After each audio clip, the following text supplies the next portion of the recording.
নমস্কার বন্ধুরা, আমি লিপিকা সাহা। আজকে আমার জীবনের কঠিন অধ্যায়ের দ্বিতীয় একটি গল্প বলবো। বন্ধুরা, আমি তো গার্মেন্টসের চাকরির গল্পটা প্রথম অধ্যায়ে বলেছিলাম, আর হেল্পার থেকে আমি কিভাবে অপারেটর হয়েছি সেটা আপনাদের বলেছিলাম। আর সেই গার্মেন্টসের চাকরি থেকেই আমি যখন মা হই, প্রথম মা হওয়ার যে আনন্দটা, সেটাই আপনাদের সাথে আজকে বলবো। তো বন্ধুরা, আমি যখন অপারেটরের কাজ করছি, মানে মেশিন চালিয়ে যখন আমি শার্ট প্যান্ট বানাইছি গার্মেন্টস ফ্যাক্টরিতে, প্রায় 4 বছর চাকরি করছি, তখন আমি কনসিভ করছি, মানে আমার প্রথম বাচ্চা আমার পেটে আসছে।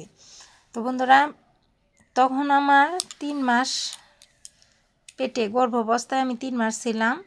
তো আমাকে ফ্যাক্টরি থেকে সবাই বলছিল, মানে আমার অফিস থেকে সুপারভাইজার, লাইন চিফ এবং আমার আশেপাশে সব কলিগরা সবাই বলছিল যে দিদি, তুমি এত বছর চাকরি করলা, এখন বাচ্চা হবে, এখন তুমি ছুটি না নিয়ে একবারে ডেলিভারি ছুটি নিয়ে তারপরে তুমি চাকরিটা বাদ দাও। আমাদের অফিসের একটা সুন্দর একটা নিয়ম ছিল। আমি ইপিজেটের রপ্তানিতে বেক্সিমকো কোম্পানিতে আমি চাকরি করছি। এখনও ওই ফ্যাক্টরিটা আছে। তো বন্ধুরা, সেইখানে আমি যখন আমি প্রথম বাচ্চা হবে তখন বাড়িতে আমি অনেক বলছিলাম যে আমি এই চাকরিটা, আমি ডেলিভারি ছুটি নিয়ে তারপরে আমি চাকরিটা ছাড়বো, কিন্তু বাড়ি থেকে করতে দিল না। যে বিয়ের 6 বছর হয়ে গেছে, মানে বাচ্চা হয় নাই, তো 6 বছর পর প্রথম বাচ্চা, সেই আনন্দে আমাকে আর চাকরি করতে দেয় না। তো বন্ধুরা, তখন আমি চাকরিটা ছাইড়ে দিছি। তখন 6 মাসের বেতন, ফুল বেতন দেয় আমাদের ডেলিভারি ছুটিতে। তারপরে দেয়, মানে 1 বছর বেতন ছাড়া যদি ডেলিভারি ছুটি হওয়ার পরে বাচ্চা রাখার মানুষ না থাকে, তাহলে বেতন ছাড়া 1 বছরে ছুটি দেয় অফিস থেকে। নিয়মটা খুব ভালো ছিল। আমার চাকরিটা ঠিকই থাকতো, আমি 1 বছর বাচ্চা বাড়িতে রাইখে আমি পাইলে বড় করতে পারতাম, আবার 1 বছর পরে আবার জয়েন করতে পারতাম। আর 6 মাসের ফুল বেতন দিত। আবার অফিসের ভিতরেই মেডিকেলের রুম ছিল। আমাদের কোনো আপদ বিপদ, কোনো একটা অ্যাক্সিডেন্ট হইলে বা কোনো একটা সমস্যা হইলে আমাদের প্রত্যেকটা ফ্লোরে ফ্লোরে মেডিসিনের রুম বা নার্স ডাক্তার সবই ছিল। আর আমার যে বেবি হবে সেই চেক আপও আমি ওইখানে করতাম। আর আমি ডাক্তার, কোনো সমস্যা হলেই ডাক্তার দেখাইতাম, ওষুধ দিত, আমাদের ফ্রি ওষুধ দিত। আর বেক্সিমকো কোম্পানির ওষুধ কোম্পানিও আছে, এখনও আছে। তো মালিকটা ভালোই ছিল এবং ফ্যাক্টরিও ভালোই ছিল। আর গার্মেন্টসের চাকরি বলতেই কষ্ট, মালিক ভালো হোক আর খারাপ হোক, গার্মেন্টসের চাকরি মানেই কষ্ট। তো বন্ধুরা, তারপরে আমি চাকরিটা বাদ দিয়ে বাড়িতে এসে পড়ছি। তো বাড়িতে আসার পরে মানে কপালে যা থাকে আর কি, তাই হয়। তো আমি এরকম কোনো মানে সুখের আলো বা সুখের আশা কিছুই দেখতে পারি নাই চাকরিটা ছাড়া। যে মহিলা একবার ইনকাম করতে পারে, সে ইনকাম বাদ দিয়ে যদি বইসা থাকে, তাকে কেউ মূল্য দেয় না। যেমন আমি ছিলাম তখন আর কি, মানে ইনকাম করি নাই, চাকরি ছাড়া ছিলাম, তখন একটা চাকরানিরও মনে হয় সেই মূল্যটা থাকে, যে মূল্যটা আমি পাই নাই। চাকরানির মতো মূল্য আমাকে দেয় নাই কেউ। তো আমি প্রচুর পরিশ্রম করছি সংসারে। আর প্রথম বাচ্চা পেটে নিয়ে মানে একটা অনেক কত ধরনের একটা থাকে, যে বাচ্চার বাবা বলবে তোমার কি খাইতে মনে চায় বলো, তুমি এটা খাবা ওটা খাবা, মানে আমার যে সেবা যত্ন, মানে একটা যে কত রকমের যে একটা শখ আহ্লাদ থাকে প্রথম বাচ্চার, আমি সেটা পাই নাই। তারপরে হ্যাঁ, আমার বাচ্চা যখন আমাকে 7 দেয়, 7 মাসে যখন পঞ্চামিত অনুষ্ঠান হয়, তখন বড় করে অনুষ্ঠান করছিল আমাদের আত্মীয় স্বজন, বাপের বাড়ি শ্বশুর বাড়ি সব জায়গার আত্মীয় স্বজনরে বলছিল, সবাই আসছিল।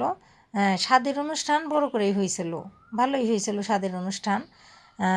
তারপরে যখন আমার ডেলিভারি হয়, তখন জীবনের একটা কঠিন অধ্যায়, একটা মেয়ের, মানে পুরুষের 10 দশা আর মেয়েদের 1 দশা, সেই একটা দশার নাম হলো সন্তান জন্ম দেওয়া। তো আমি প্রথম যখন আমার প্রসব বেদনাটা উঠে, আমার ডেলিভারি হওয়ার সময় তো আমি বাবার বাড়ি ছিলাম। তো আমার মা আমার সাথে হাসপাতালে গিয়েছিল। আমি দুপুর 12টা বাজে আমার ডেলিভারির ব্যথা শুরু হয়। তখন মা 12টা বাজেই আমারে হাসপাতালে নিয়ে যায়। তো 12টা থেকে রাত 10টা 9:30 বাজে আমার কোনোভাবেই আমার ডেলিভারি হয় না। মানে অনেক কষ্ট, মানে সারাদিন আমার এত ইঞ্জেকশন দিছে, ব্যথা তো প্রচণ্ড ব্যথা। আমি যেইখানে দাঁড়াই ইঞ্জেকশন দিছে, ওষুধ দিছে, ডুস করাইছে, অনেক কিছু করছে। মানে একটা হাসপাতালে ডেলিভারি হইতে যা যা করতে হয়, আমার ডেলিভারি হওয়ার আগে অনেক প্রসেস করছে, কোনো প্রসেসে আমার কাজ হয় নাই, আমার ডেলিভারি হয়ই না। তারপর ডাক্তার নার্স সবাই বলল যে এই মেয়ের কোনোভাবেই নর্মাল ডেলিভারি হওয়া সম্ভব না, এই মেয়েকে সিজার করতে হবে। তখন 23 বছর আগে আমার প্রথম ডেলিভারি। তখন সিজার করতে গেলে আমার 40,000 টাকা লাগবে। তখন সরকারি হাসপাতালে ফ্রি সিজার করতো না। তখন প্রাইভেট ক্লিনিকে সিজার হইতো, তখন অনেক টাকা লাগতো সিজার করতে। তখন 40,000 টাকা লাগবে আমার সিজার করতে। কিন্তু এই টাকাগুলো কে দিবে? আমার স্বামী মিষ্টির দোকানে চাকরি করে। তো বন্ধুরা, মিষ্টির দোকানে চাকরি করে সে মাত্র 3,000 উপরে 4,000 টাকা বেতন পায়। হাইস্ট হলে 5,000 টাকা হবে বেতন। তো উনি বাসা ভাড়া দিয়ে উনি থাকতো, যেখানে থাকতো উনি। আর বাড়িতে আসতো, রেগুলার আসতো না, বাড়ি থেকে যাওয়া আসা করলে গাড়ি বেতনের টাকা সব গাড়ি ভাড়াই চলে যেত। তাই উনি ওইখানেই থাকতো, ম্যাচ করে সবাই মিলে একসাথে, কয়েকজন ছেলেরা মিলে এক রুম নিয়ে থাকতো। তো ওনার আর কি খরচটা কম হতো। আর আমি তো বেকার, চাকরি ছাইড়া বসে রইছি।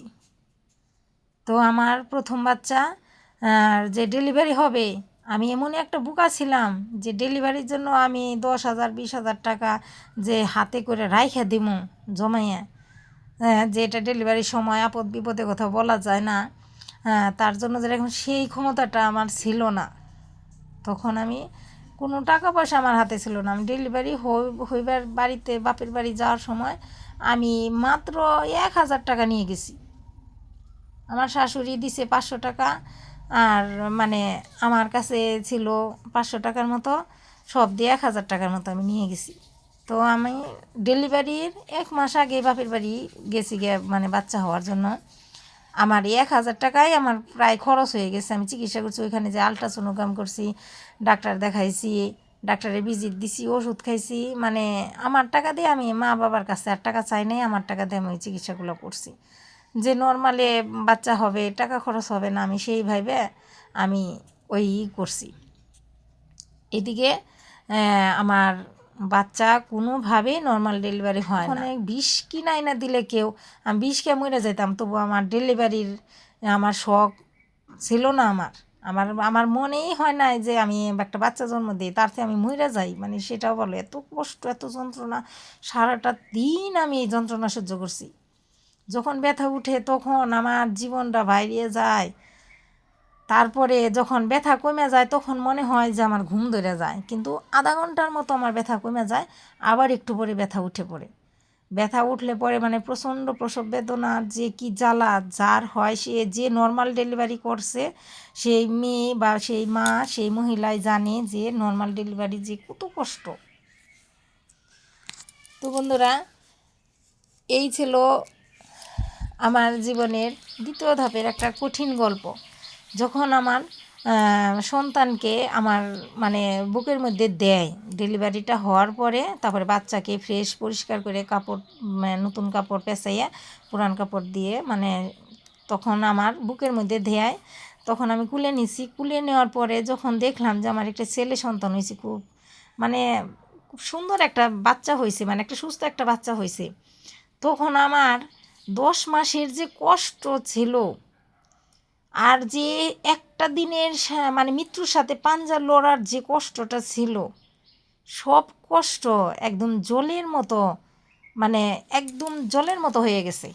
আমি আর সব কষ্ট ভুলে গেছি বাচ্চা যখন কুলে নিছি। তো আপনাদের আশীর্বাদে এখন আমার ছেলের বয়স 23 বছর, মানে 22 বছর পূর্ণ হয়েছে। 23 বছর হয় নাই, 22 বছর হয়েছে। তো আপনারা আশীর্বাদ করবেন আমার ছেলে যেন দীর্ঘ আয়ু কামনা করে মানে অনেক বড় হয় জীবনে। তো বন্ধুরা আজকের এই গল্প আজকে এখানেই শেষ করলাম। ভিডিওটি ভালো লাগলে একটি লাইক দিবেন, শেয়ার করবেন এবং কমেন্টে জানাবেন।